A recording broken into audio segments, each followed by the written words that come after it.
right, hi guys. Welcome back from spring break. I hope you enjoyed your week of not having to do any homework. I know that most of us weren't able to, go out and do anything really because we're all trying to keep everybody safe by staying in our houses for the time being, but I hope you did enjoy the time away from school. Now, we've got 18 days of e-learning. We can do this. I know that's a lot of days of e-learning. Believe me, I would rather be in the school too, but we can do this. We can do this. So to start off our last 18 days of the semester with our e-learning, we're going to start with political revolutions.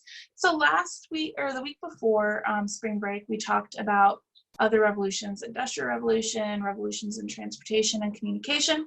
We're talking about political revolutions now. So the first revolution we're going to discuss is actually the Russian Revolution because it shows very clear implications for society today. The reason we're not talking about the American Revolution is because you guys spent an entire quarter on that in 8th grade and we don't need to recap it again.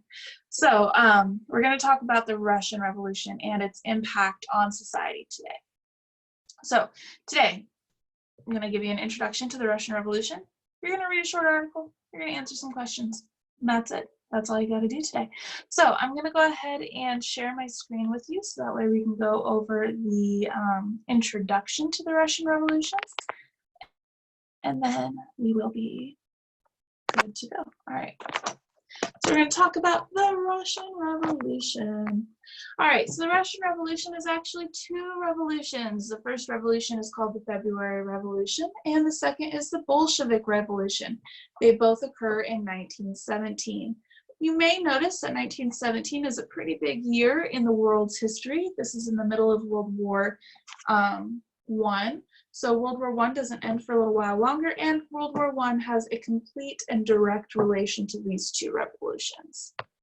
All right, so the first revolution is called the February Revolution. Now, February Revolution actually happens in March, according to our calendar. However, Russia was using the Julian calendar, and it's a little bit behind the calendar that we all use today.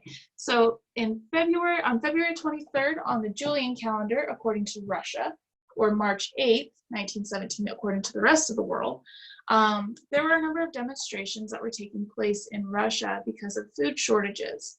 The food shortages were caused by World War I. A lot of the farmers were being taxed at high levels, and a number of the farmers were being conscripted to serve in the army to fight in World War I. So not only do you have a lot of people who would normally be growing the food leaving, but you also have a lot of those people leaving, dying, because the Russian army was not given very good provisions. They also had food shortages, and it was just a whole mess. We can talk about it later, but it was a giant mess. So tons of deaths from famine and food shortages, as well as the war itself. So people started protesting in the streets on March 8th, 1917, or February 23rd, according to the Russians. And since this is their revolution, we're going to go with February 23rd. All right, so there are food shortages. They start to revolt. There are demonstrations. The government sends some of its soldiers to stop these demonstrations. Some of the soldiers shoot at the demonstrators, but they don't go away. They keep demonstrating. So then the soldiers, get kind of wary of it. They don't want to kill people just because they want to eat.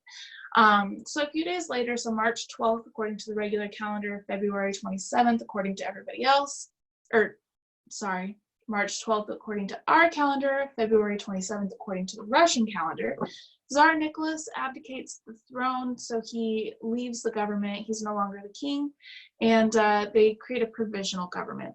Now, that provisional government does keep Russia involved in World War I, which is a problem because that is why there was food shortages to begin with.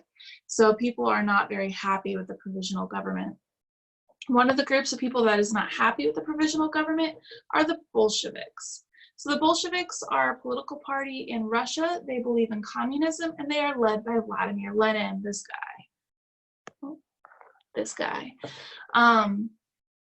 So the Bolshevik Revolution is also called the October Revolution because it happened in October of 1917, according to the Julian calendar. this would be November 6th and 7th, according to everybody else. So this is a fairly bloodless revolution. The Bolsheviks basically just take over government buildings. They do kill a number of leaders, but there's not like massive fights in the streets or anything like that. They just take over the government buildings, make them their own, and then they say that Vladimir Lenin, the Bolshevik leader, is going to be the leader of the country. And they institute communism. So Vladimir Lenin becomes the dictator of the world's first communist country, which will become known as the Soviet Union. Now, a lot of people were not very happy with the Bolsheviks being in power. They didn't want communism, or they didn't like Vladimir Lenin, they didn't like their policies, what have you. So there is a civil war that lasts until 1923 when the Bolsheviks completely gain control. So you can see where they didn't have control in 1918. Bolsheviks gained control. Now, during the Civil War, you had two armies. The Red Army was the army that was the Bolshevik army, and the White Army was everybody else. The Red Army wins. So today, when you look at communism, one color or one symbol people use for communism is the color red, and that is partly because of this. Okay. All right.